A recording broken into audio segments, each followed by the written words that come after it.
kasih sayang yang Allah berikan kepada kita di saat-saat kondisi kita terhimpit maupun sulit. Terlebih kita diberi nikmat berupa petunjuk untuk memeluk agama Islam dan mengimani apa yang ada di dalamnya. Sungguh merupakan sebuah nikmat yang sangat luar biasa jika kita mau merenungi.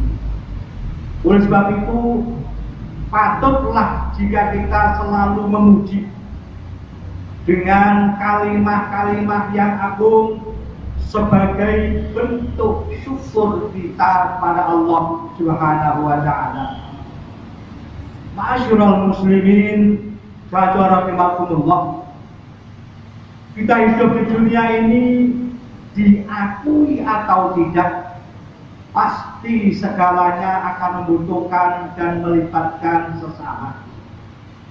Karena hidup kita tidak sendiri, dalam arti segalanya tentu ada campur tangan orang lain. Maka penyebutan makhluk sosial itu adalah gambaran bahwa segala aktivitas diri kita tak lepas dari campur tangan dan bantuan orang lain. Sementara masing-masing individu pastinya memiliki karakter yang berbeda-beda. Oleh karena itu, marilah kita ciptakan lingkungan yang madani serta sebisa mungkin untuk saling memahami dan mengerti satu sama lain. Hindari perbuatan yang menimbulkan kegaduhan, keresahan, dan perbuatan-perbuatan yang kurang terpuji. Jika di antara kita ada yang membutuhkan pertolongan, maka kita berusaha membantu dan menolongnya semampu yang kita, baik berupa materi, solusi, ataupun yang lainnya. Rasulullah Sallallahu Alaihi Wasallam berpesan dalam sebuah hadisnya, an Abdullah bin Umar radhiyallahu anna Rasulullah Sallallahu Alaihi Wasallam qala al-muslimu akhul muslim la yadlimuhu wa la yuslimuhu wa man kana fi hajatihi kana Allahu fi hajatihi wa man farraja al-muslimin kurbatan farrajallahu anhu kurbatan min kurbati yaumil qiyamah wa man satara musliman satarahullahu yaumal qiyamah. Al-hadis au-kamakon, yang artinya seorang muslim dengan muslim lain adalah saudara, tidak boleh menggoliminya dan tidak menyerahkannya kepada musuh. Barang siapa yang memenuhi kebutuhan saudaranya, maka Allah Subhanahu wa Ta'ala akan memenuhi kebutuhannya. Dan barang siapa yang menghilangkan satu kesusahan dari muslim lainnya, maka Allah akan menghilangkan satu kesusahan dari berbagai kesusahan di hari kiamat nanti. Dan barang siapa yang menutupi aib orang muslim, maka kelak di akhirat Allah akan menutupi aibnya. Itulah merupakan tuntunan kita sebagai orang Islam, mampu menciptakan kerukunan dan perdamaian. Jika di antara saudara kita tertimpa musibah atau kesusahan, hendaknya kita sebisa mungkin tanggap dalam membantunya. Sesama muslim adalah saudara. Tidaklah pantas jika sesama muslim saling melakukan kezaliman. Hadis tersebut juga memberitahukan kepada kita tentang balasan orang-orang yang mau membantu saudaranya, terlebih jika saudara kita sangat membutuhkan. Kelak pada hari kiamat kita akan diberikan kenyamanan oleh Allah Subhanahu wa Ta'ala. Assalamualaikum. Pada hari itu, artinya pada hari kiamat, semua pertolongan manusia tidaklah berguna. Hanya Allah Subhanahu wa Ta'ala yang bisa memberikan pertolongan dan orang-orang yang diizinkan olehnya. Pada hari itu pula, semua makhluk merasakan kesusahan yang tiada tara. Peristiwa menggemparkan yang pernah ada di dunia tidaklah sebanding dengan peristiwa yang akan terjadi kelak di hari kiamat.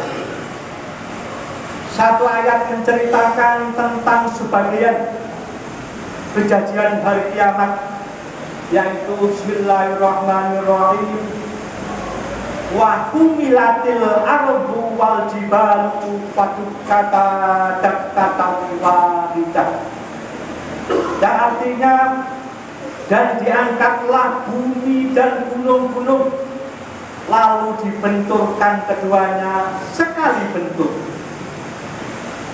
Assalamualaikum. Cobalah bayangkan jika semua gunung-gunung diangkat di atas kepala kita lalu dihancurkan. Kita bayangkan bongkahan-bongkahan dari gunung itu jika jatuh kembali, sementara semua makhluk berada di bawahnya. Tentu lebih mengerikan dan lebih dahsyat dibanding gempa, dibanding tsunami, tanah longsor, dan bencana-bencana lain yang pernah ada di permukaan bumi. Dan hal ini benar-benar nyata ada dijelaskan dalam kitab suci Al-Quran. Oleh karenanya, sungguh sangat beruntung jika di hari yang begitu mengerikan kita mendapatkan kenyamanan dan keselamatan. Maka dari itu, jika ingin diberikan kenyamanan dan keselamatan di hari kiamat kelak, tanamkanlah dalam diri kita untuk membiasakan berbuat baik dan menolong kepada sesama muslim sebagai saudara. Assalamualaikum. Sebenarnya manfaat dari kebaikan pada hakikatnya akan kembali kepada diri pribadi masing-masing. Jika kita berbuat baik kepada Allah dengan selalu taat atas segala perintahnya, maka Allah akan mencintai kita sehingga kita akan mendapatkan pahala darinya. Sementara dalam bersosialisasi dengan sesama, kita akan terhindar dari keburukan-keburukan yang akan menimpa kita, baik secara ucapan ataupun tindakan yang keluar dari mereka. Maka jika kita ingin terhindar dari keburukan mereka, kerjakanlah kebaikan. Niscaya kita akan dicintai mereka. Bahkan tidak menutup kemungkinan kita juga akan dapatkan balasan dan perlakuan mereka seperti apa yang telah kita lakukan. Tidak hanya itu, kelak di akhirat pelaku kebaikan akan mendapatkan keistimewaan yang tak terhingga. Dengan demikian, para pelaku kebaikan akan mendapatkan siratan pahala dari para pengikutnya. Dan sebaliknya, jika yang ditanam adalah perbuatan yang buruk, kemudian perbuatan buruknya diikuti oleh pengikutnya atau orang lain, kelak pelakunya akan mendapatkan dosa berlipat ganda. Dosa dari yang telah diperbuat dan dosa dari para pengikut yang mengikuti perbuatan buruknya. Rasulullah Sallallahu Alaihi Wasallam pernah mengingatkan, man sanna fil islami sunnatan hasanatan falahu ajruha wa ajru man amila biha ba'dahu min ghairi ayyan tuso min ujurihim syai'un wa man sanna fil islami sunnatan sayi'atan kana alaihi wujruha wa ajru man amila biha min ba'dihi min ghairi ayyan tuso min auzarihim syai'un.